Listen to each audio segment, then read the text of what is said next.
Duncan Robinson joins the show to talk about his continued growth this season, finding a way to earn more playing time and the challenges he's overcome in a Heat uniform. A great conversation. Plus, we get his top 5 Christmas movies of all time. You don't want to miss today's episode of Locked On Heat.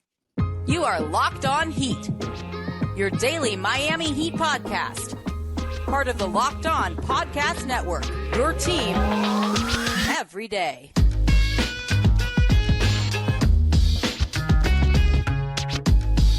All right, welcome to Locked On Heat, your daily podcast on the Miami Heat. I'm Wes Goldberg. Joining me as always is Dave Vermill. Everyone might be joining us on YouTube, Odyssey, or on your favorite podcast app. Thanks so much for making Locked On Heat your first listen every day. Today's episode is brought to you by Gametime. Download the Gametime app, create an account, use the code LOCKEDONNBA for $20 off your first purchase. We recorded with Duncan Robinson from Kaseya Center after the Heat's practice on Tuesday. We'll play that interview for you in a second. We got a bunch of great stuff about his evolution as a player, trash talking, what he called a painful season last season. And that's a word that I want to key in here, David. He was very open about the fact that last season was hard on him. He was basically out of the rotation. He's already played more minutes, made more threes than he did all of last season combined through 20 some odd games so far this season. We've talked a lot about his growth as a player. We've talked a lot about the fact that he's been instrumental to Miami's success early on this season. But to hear him speak about it, and again, use that word painful, I found extremely interesting. Absolutely. I think we kind of overlook in all the discussions about a player's on-court metrics or their numbers or their role and lots of different aspects of the actual game that they're playing, that we kind of overlook how much of their identity is tied to the game of basketball, such to the point that when you're not playing the game, you can't contribute. And you couple that with the pressure that had carried over from the season prior, 2 years ago, after he had signed that contract and everybody kind of challenged him and questioned him and wondered what kind of a player he was and whether or not he had earned that money and all the different junk that gets talked about a player whenever they sign a lucrative deal. And that has to wear on you. And it definitely did on Duncan. And he's kind of hinted at it in other interviews in the time. He talked to a friend of the show, Rowan Nodkarni of Sports Illustrated, about, wanting to show that the ability to bounce back was a very important one for him. And he's certainly done that this season. He talked to Anthony Chang of the Miami Herald in a recent interview about seeking outside help, talking to friends, family, and so sports psychologists about trying to find your groove again. And so there's this whole mental health aspect coupled with an actual physical injury, which I had completely forgotten about the fact that he was dealing with this last year. And he talked about it with us, the fact that it caused him a great amount of physical pain to couple with the emotional aspect of it. And so, it's just something that we kind of tend to overlook as media members, as fans of the game and everything else like that. But there's so much going on behind the scenes as these players are just trying to figure it out. He didn't do anything wrong. And he talked about that as well. The fact that he recognized a couple seasons ago, defenses started, preparing against him a little differently. They were trying to limit what he had been doing well, which up to that point had been, because of the coaching staff, basically limited to just catch the ball and shoot, do what you do best. And that's what helps everybody else on the floor. And defenses say, okay, I'm going to shut this down. And then through no fault of his own, he had earned that contract. And then he becomes marginalized as a player because he's only a shooter. And that kind of wears on you and you're not sure what to do. With Duncan, there's always that kind of lingering sense of imposter syndrome, given his small town roots and the Division III background and everything else like that he's overcome just to get to this point. And then all of a sudden he's not playing for the team that, that didn't draft him, but that has developed him and helped him become the player and the multimillionaire that he is today.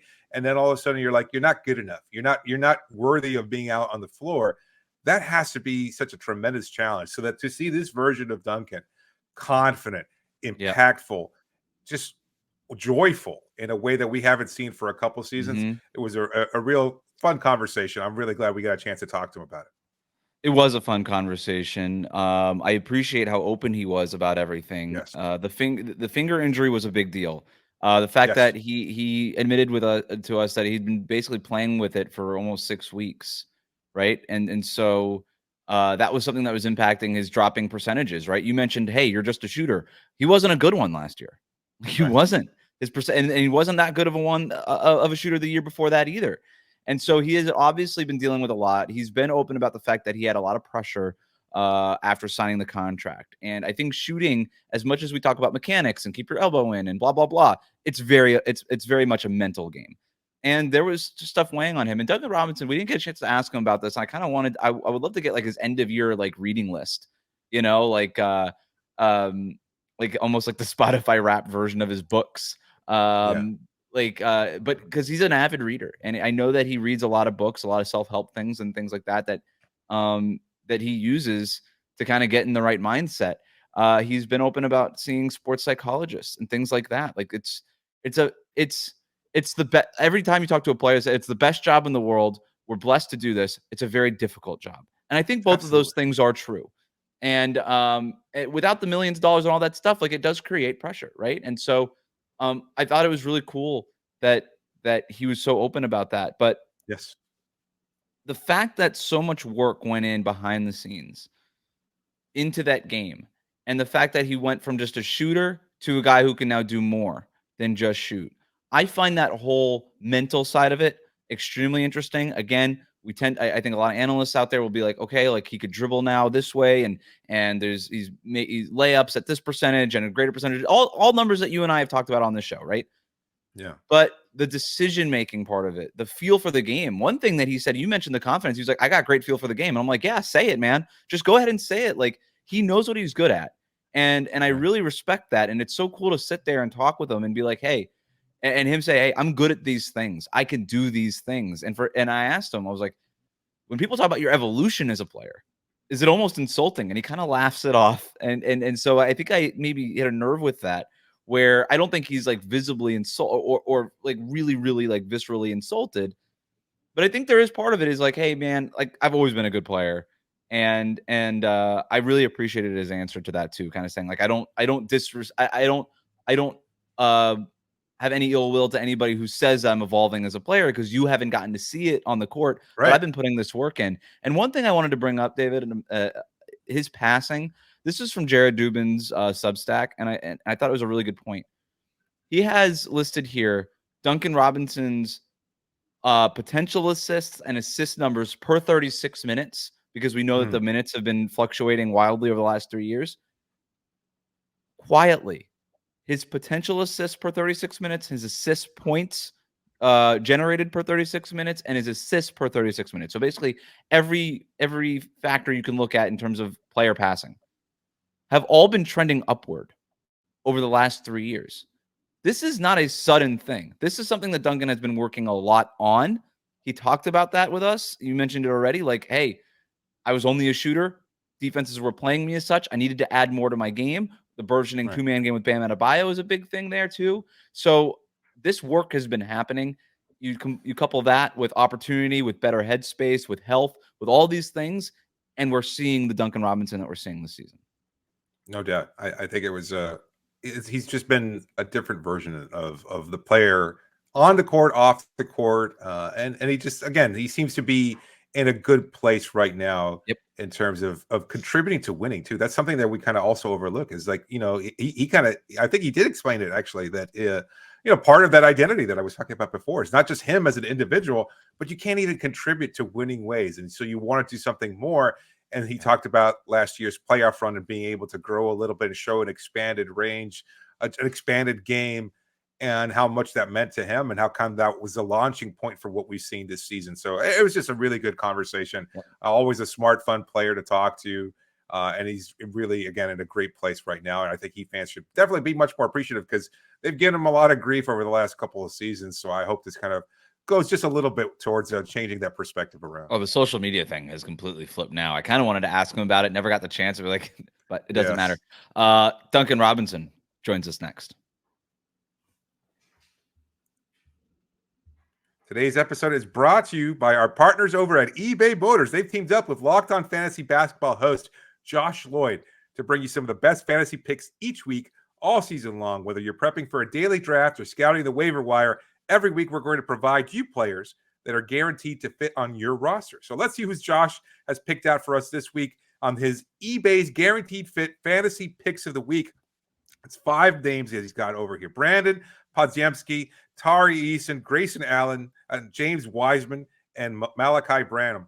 So you mentioned this, I think, when we were talking yesterday, and you're right. Tari Eason has been putting up some good numbers in a loss to the Cleveland Cavaliers. He had himself quite a game there. 5 of 13 for the floor, 8 rebounds, 2 assists, 4 steals, and a block to go along with 14 points. So that's definitely somebody who contributes and is productive enough to really make an impact on your fantasy team. So that's definitely a name to look out for. But Grayson Allen, no scrub himself.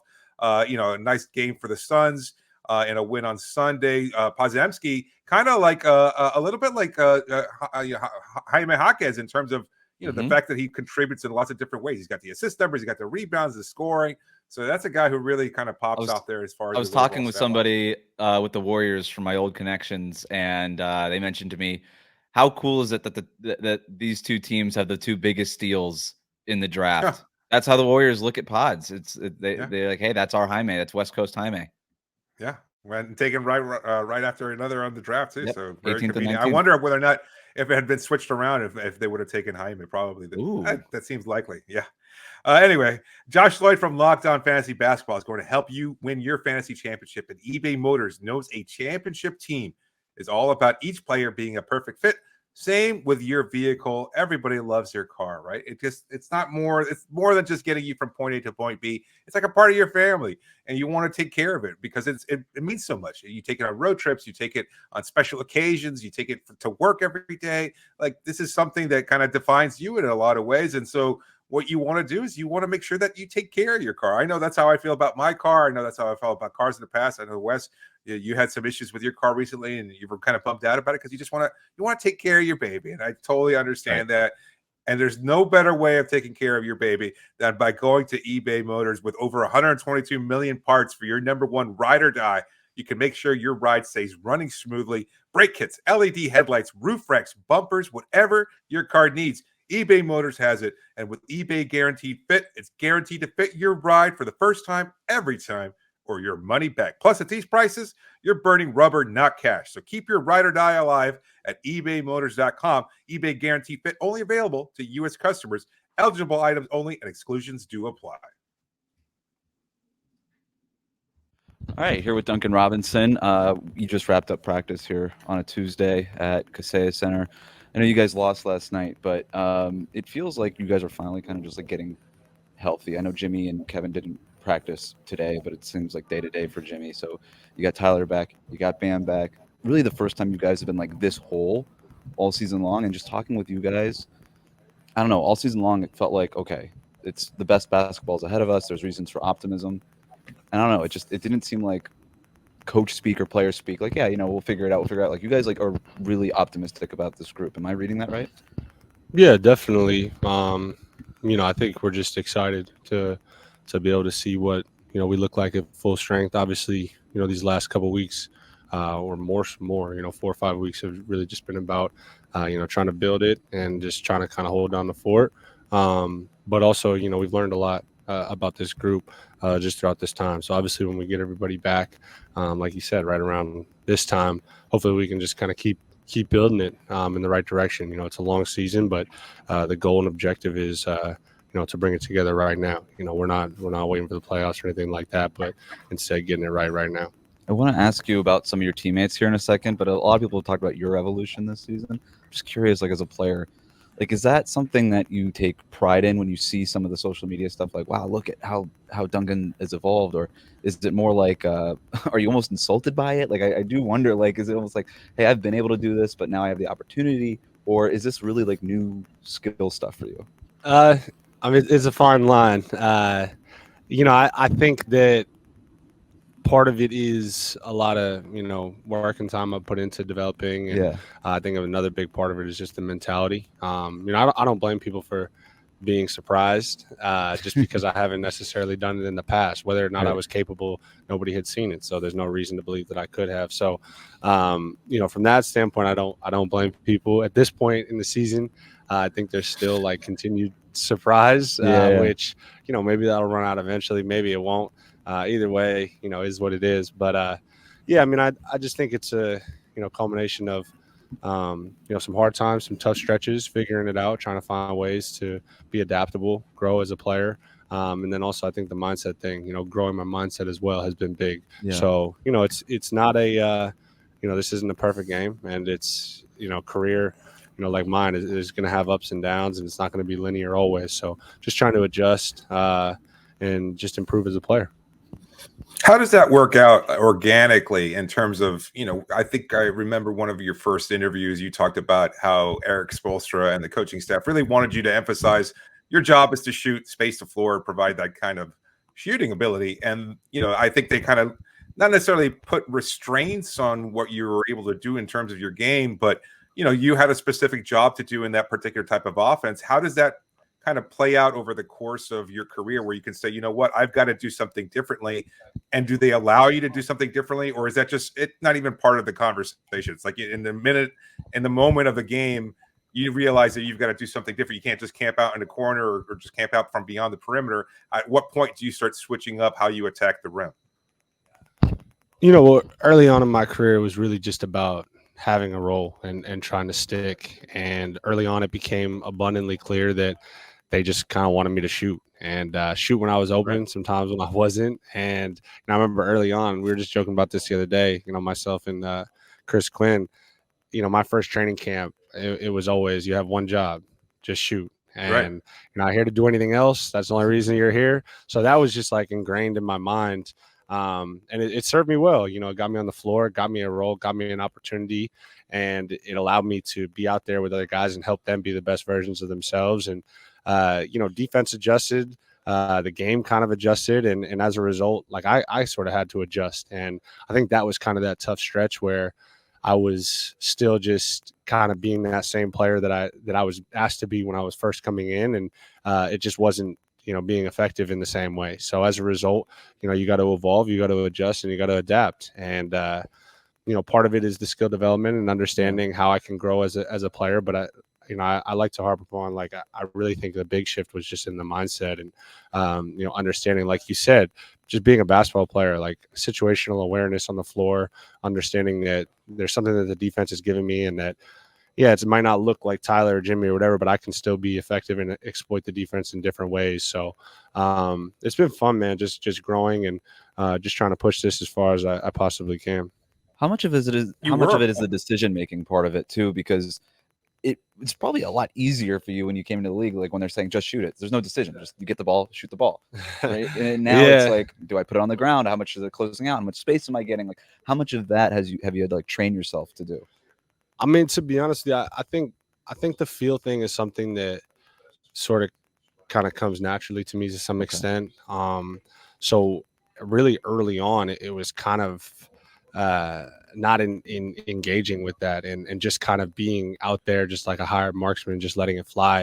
And now, I find a lot of joy in really tapping into that aspect of using my feel, my decision making, my IQ, spatial awareness, all that sort of stuff out there.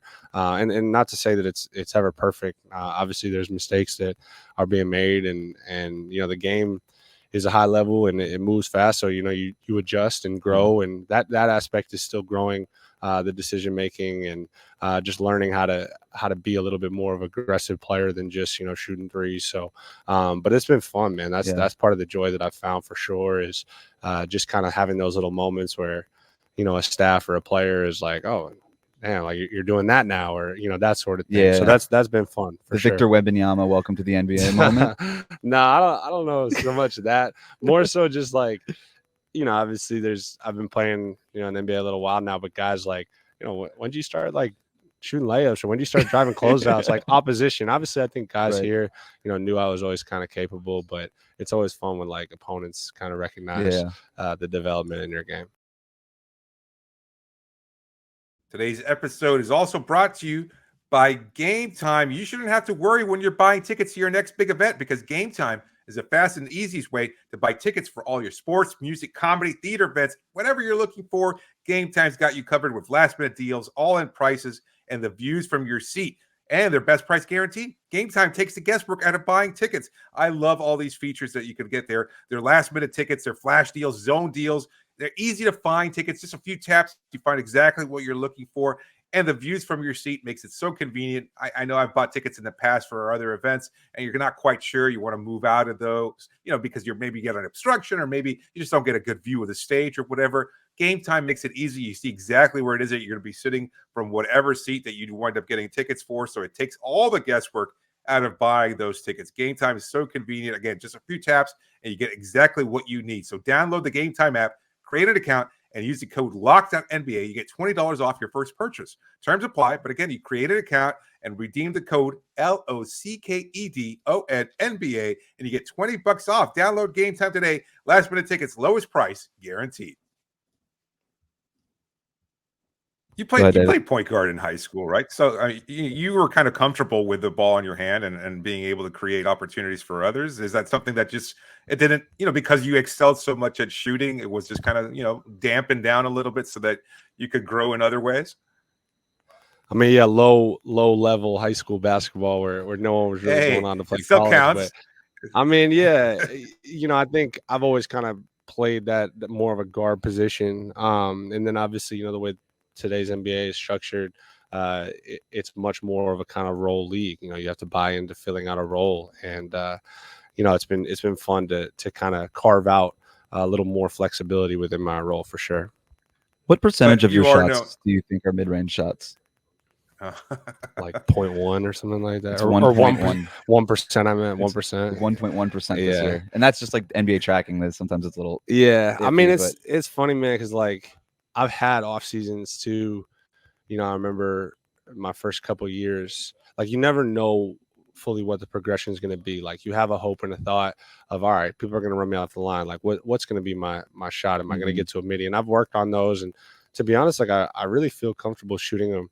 I just know like within this modern NBA, the best teams, the best offenses don't really shoot them. And we have guys that are much more comfortable, not necessarily comfortable, but just they're going to shoot those shots. Better. That's like that's what they can get to. So, if you look at a dispersion chart of, all right, we get, and not to really break it down to this level because the game is more nuanced than that, but like if you're going to break it down, we get 8 to 12 of those shots a game, right, and still can be a high functioning offense. The reality is it doesn't make much sense for me to take 3-4 of those. So I'll still shoot them very occasionally if they come about, but yeah, for the most part, I mean it's all threes and layups, or floaters or shots at the rim. That's really how I like to keep it. Yep. Yeah, about those 3-pointers. Yeah, I don't think it gets talked about enough, but it's brought up by the team broadcast that you hold records in every major milestone of 3-pointers made, and you just achieved one, having made your 900th 3-pointer in fittingly 305 games, 305. So do you ever give yourself a chance to stop and consider that you are objectively one of the best shooters in NBA history? I know it's still early in your career and there's still a long way to go, but I mean, there's no denying that you are objectively one of the best shooters in NBA history. Well, I appreciate you saying that. I mean, I don't know, man. I mean, that's factual, right? I mean, there's no way around it. Like, this isn't a nuanced conversation. Those 3-point pace records are tough because so much of it is the way the game has gone in the last, 5 to 10 years. I'm a beneficiary of it for sure. But yeah, I mean, I'd like to think that I've definitely, carved out a reputation. The reality is I'm sure that pace will get smashed here soon with the way the NBA is going. Pretty sure that the kid in New Orleans, Jordan Hawkins, I'm sure he'll probably get it. So I'll enjoy it while I still got it. I've been telling everybody I'd like to get to 1,000, and then we can kind of put it to bed after that. We don't need to keeping track of fastest to 1,005, 1,000. Like that's unnecessary. So it would have been faster though had like how much was the finger thing really an issue for you last year? Because you had to get surgery for it. Yeah, I mean that was big. I mean, obviously that is one of the reasons why I'm proud that I still have it, is just how I was kind of like thrown off track last year with everything, role opportunity, like all that sort of stuff. And yeah, I mean the finger was a huge challenge. I mean, I think I mean, maybe some people don't realize I played with it for like 6 weeks and just tried to play. And, shooting is such a delicate thing. And just imagining, every time you shoot, every time you catch it, you just have pain and you just can't quite feel like you're able to be yourself out there. That was a real struggle, just because, especially that's what I'm going to hang my hat on, making shots. If I don't feel totally comfortable doing it, that's why I ultimately opted to get the surgery, just because I needed it to function to the best of its ability. And it was just going to be something that was always going to linger. So it was a really tough decision. Obviously, in hindsight, it was the right one because I was able to come back and just feel more like myself. So definitely a challenge. But yeah, when I look back on last year, like that's definitely one of the aspects of, the 3-point records or whatever that I am proud of, is that despite all the ups and downs and good moments and bads, I'm still able to kind of hold on to it. And I know everybody's kind of focusing on the numbers and the stuff this year, right? Because they are what they are.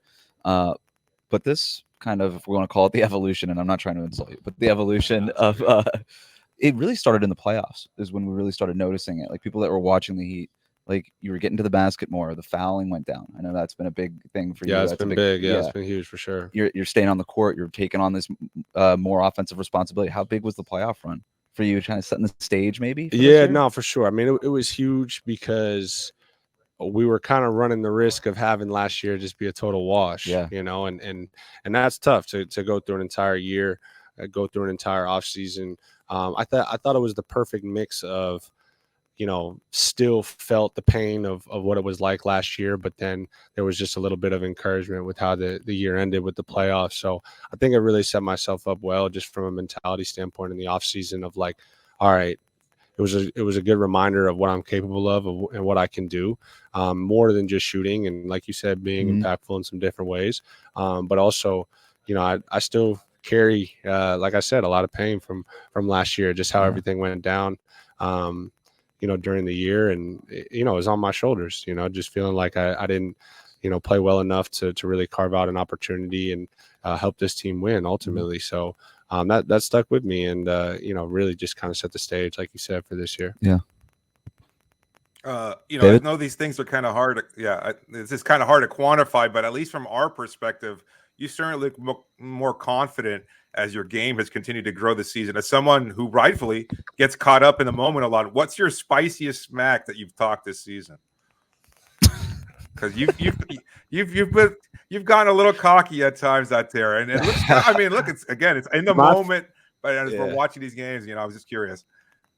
My favorite is an unconventional one that maybe people wouldn't expect, but I'll go at our coaches a lot.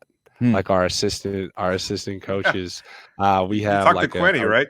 A really good rapport where I'll just start like cursing him out, talking absolutely crazy. And I just go to a place where I'm not necessarily sure what I'm saying. And I do it because it allows me to kind of stay in that a really good headspace to compete. But it's not necessarily directed at anyone maliciously because we kind of know what it is. So there was actually one early on. We were having a conversation about that I don't shoot like push dribble threes anymore, pushing out to space or shot fake, that sort of thing. And the first play of the game in Charlotte, I shot one, and it wasn't even really what we were talking about exactly. Like it wasn't a perfect example, but I used the opportunity to just fire a bunch of expletives at the bench. So stuff like that is fun, man, because it's like I said, it's not necessarily malicious, but keeps me in that competitive, mindset.